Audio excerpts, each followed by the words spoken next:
Hey, fellow creations, it's Elijah here. You know, throughout the Bible, God uses physical things to teach spiritual lessons. And he does this in the world even today. Marriage, for example, the relationship between a husband and a wife, a physical thing, represents the spiritual truth of the relationship between Jesus and the church. The parent-child relationship, a physical thing, teaches about the spiritual truth about our relationship with God the Father on an individual level.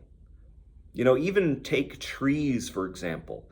They're physical objects that teach a spiritual lesson about bearing fruit when we're rooted and grounded in something that is good for us and that provides a firm foundation.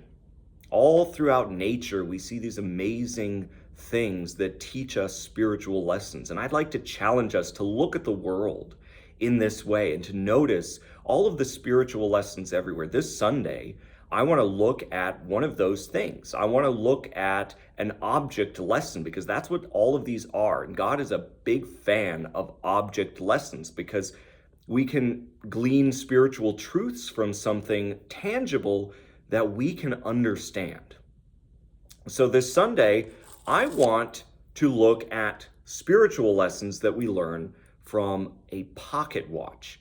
This is an old Sterling pocket watch. Well, it's not old, but it is a mechanical pocket watch, the old school style of watches. Now, most of you know that Katie and I are a fan of the old school things. We like the things from decades past and the things that are analog. And this is about as analog as you can get. You can see inside and you can see the gears ticking. I don't know if it's going to focus there or not, but you can actually see the gears ticking in there that are making those hands turn around. And there's a few things about this watch that I think teach a spiritual lesson. I'm not going to tell you what the spiritual lesson is yet. You have to wait until Sunday to hear that. But I'll tell you some of the things about this watch.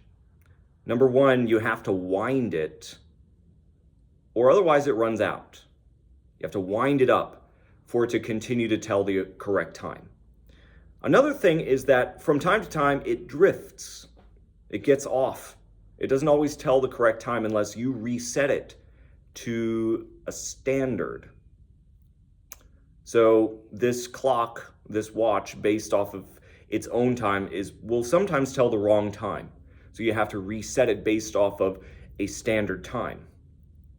Another thing is that it's useful for other people to look at and to determine the truth about what time it is, given that it is set correctly. See, there's a lot of lessons here, and those are some of the things about this watch that I think teach a spiritual lesson. But anyway, I want to try doing this. I want to try doing some object lessons. And we're going to do one of these this Sunday. So come on this Sunday to the Holly Hill Church of Christ. Join us here in the auditorium and let's worship God together. And let's think about spiritual lessons that can be gleaned from the world and the things in the world around us. And we're going to be more spiritually minded people. We love you all and we hope to see you this upcoming Sunday. Bye-bye.